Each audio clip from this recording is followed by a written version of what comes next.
இல்லையா, நம்ம வந்து சோற்று கற்றாழை ஜூஸ் செய்யறதுக்கு அப்ப சோற்று கற்றாழை எடுக்கிறேன். வாங்க எடுப்போம். சோற்று கற்றாழையை ஒரு 10 நிமிஷம் தண்ணியில ஊற வைக்கணும். அப்ப அதோட டாக்ஸிக் எல்லாம் வெளியாகிறதுக்காக நம்ம இதை செய்யணும்.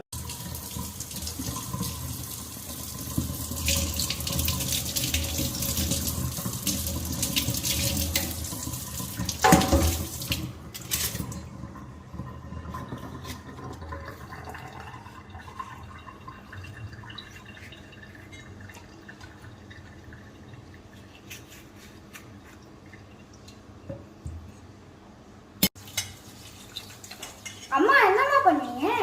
அம்மா வந்து அலோவேரா ஜெல் எடுத்துட்டேன். இப்போ நம்ம ஒரு 10 நிமிஷம் இதை தண்ணியில ஊற வச்சிடுவோம். ஊற வைக்கணும்னா என்ன ஆகும்?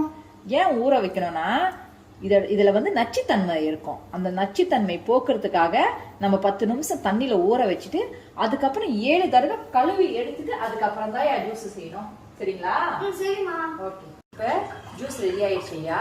இதுல 1 டேபிள் ஸ்பூன் ஹனி கலந்துக்கலாம். ஓகே.